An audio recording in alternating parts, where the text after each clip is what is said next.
and welcome to Warrior. Glad you're here. Not long ago, I spoke to a 4-star Army commander of Army Futures Command who told me the future of war is likely to have a hyperactive battlefield. Well, the man who spoke those words, he's here right now, retired General John Murray. He's the former commander of Army Futures Command. Sir, it's an honor. So glad to have you on.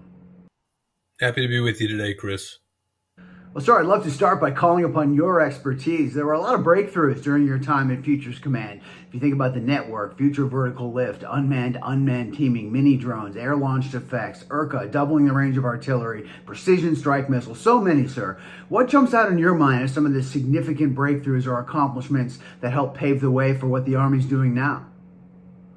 Nothing actually was accomplished just because of me. So it was an amazing team at Army Futures Command number one.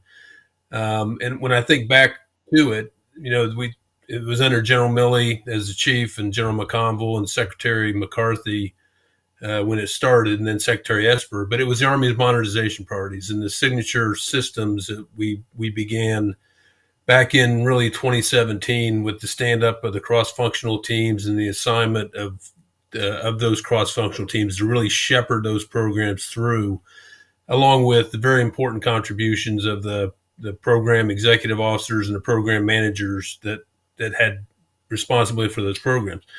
And, I was told many times you'll never get all of them through, but we have actually gotten most of them on track and through the acquisition system, some in production, some getting ready to go into production. So I think that was very important to the Army to maintain those priorities from a materiel standpoint. And then, of course, you mentioned Project Convergence and really getting the Army started down the what was JAD C2 back then, now is CJAD C2 in terms of coalition, and really focusing the digital transformation at the operational / tactical level, which I think is critically important.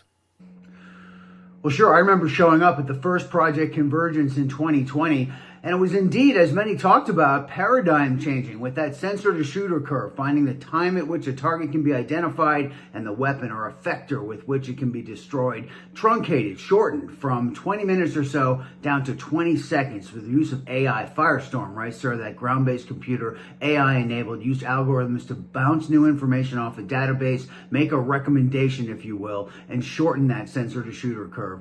How is that for you, and how is that progressing now?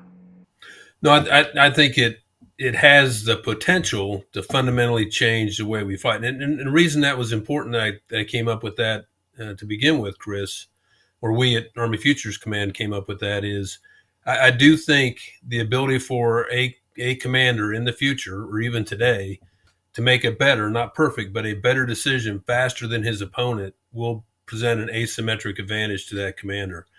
So we start off sensor to shooter. Now they talk sensor to shooter to sustainer. It's that, and it really just boils down to the rapid transmission of data, machine to machine, to enable faster decisions. And machines still won't make lethal decisions, but how do you do that in a machine to machine way? So you allow machines to do what machines can do best, and allow humans to focus on what humans do best. I'm interested in your sense of the trajectory or the evolution of Project Convergence. In 2020, there was some air-to-ground or multi-domain connectivity with F-35 sharing information on the ground with ground forces. But in subsequent years, the exercise has become more joint, more multinational even, in terms of allied participation. What's your estimation of how this exercise continues to prepare the service and replicate for potential multi-domain, multinational future warfare? Yeah, well, General Rainey is the current commander of AFC, Army Futures Command, is really kind of taking the ball, and he talks about human machine integration. So it's how do you take robotics and integrate them into formations, and it's really about machines doing things we should never ask a soldier to do in the future. Things like breaching a minefield. Machines can do that. If you lose a machine, you lose a few dollars, but you don't lose a human life. In a coin environment, how do you have a machine be the first thing through the door in a 4-man stack, so you don't ask a human being to do that? Machines are great at reconnaissance and sending data back. So how do you execute reconnaissance forward of your formation so that you know what's going on before you make contact with a human. And so machines making contact first. So I think there's lots of things. It's more than just the interface between a human and machine. It's how do you fully integrate them into, as you said, combined arms maneuver.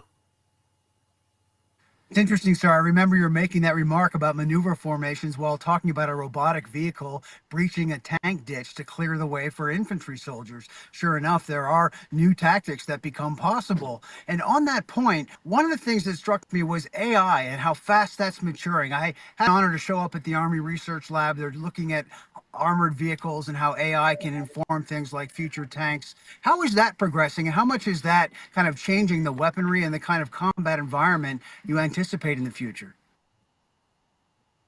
So I mean AI, and I've looked at the hockey stick progression of compute power being put against AI, and there's stuff that's out even since I retired, stuff like generative AI, et cetera. But the example I always use, Chris, is when I was growing up in armored formations. You put a 19-year-old young soldier behind the 120 millimeter smoothbore cannon in our Abrams tank, and you have to certify them to do that. And we use flashcards for recognition of enemy vehicles, and I think 80% was the correct score, and you were qualified as to go behind a 120 millimeter cannon.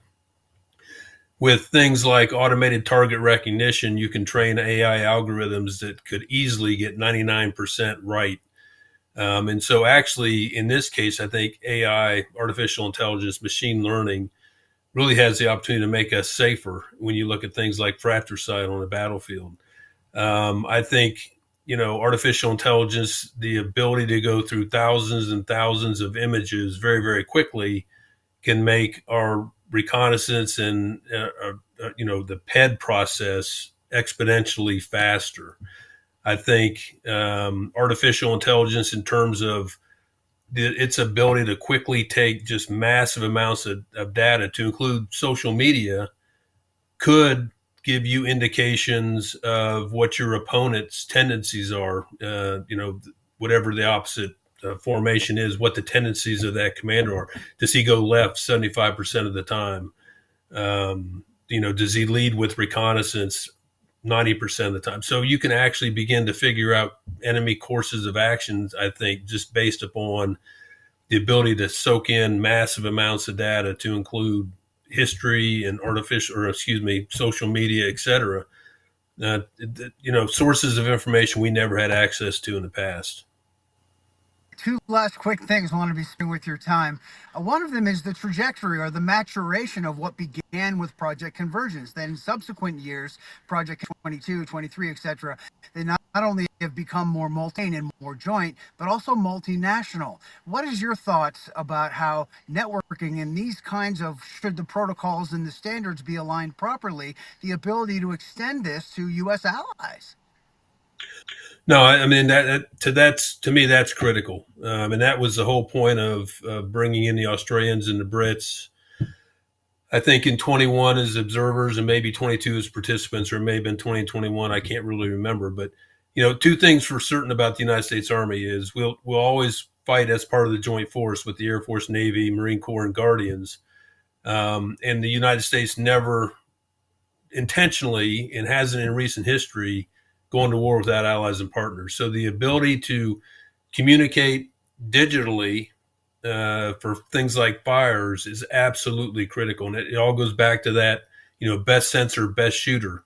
In many cases, we're going to have a coalition partner that has sensors in the right, the best possible location, going to pick up things before we do. And even if we pick it up, they're going to have shooters in the right location. So the ability to do this as part of a coalition force is absolutely critical to the future. Excellent enough. Things like IBCS, which I've heard you talk about, that breaks through the Army for contributions to things like JADC2, the emerging multi-service connectivity. And this reminds me of the last question really for you, sir, which is, what do you anticipate in terms of the things that you helped oversee that are now maturing and breaking through even further? What are some of the biggest challenges as you look at that hyperactive battlefield of the future? So I mean, there's always these are always susceptible for like artificial intelligence to spoofing over time. So corruption of the training data, um, and the more these sensors become, because really you're looking at a future battlefield where you're not going to be able to hide because it's just going to be saturated with sensors. So deception is going to become more and more important, and our adversaries are going to realize that too. So the ability to spoof an AI algorithm, right now, fundamentally, I think one of the problems is trust. Is you have to be able to trust that these algorithms are producing um, as good of or better answer than a human can, faster.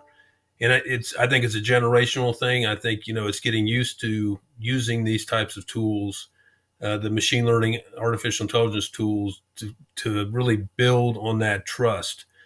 I think the other problem is our adversaries are obviously doing this as well. I mean, China is investing billions and billions of dollars into artificial intelligence, much more than we are. And I always said to people is, you may not like it, but artificial intelligence is going to be on the next major battlefield, and you don't want to get there second. So I think it's critically important we continue to mature these. We continue to build trust throughout the formation. That commanders are able to use this, and so we're first with that advantage when it comes to the next battlefield. Spoken like the great American, the esteemed leader you're known to be. Sir, thank you very much for your time. Great to hear from you. Really important perspectives as people look to the future. Thank you. All right, Chris, I appreciate your time.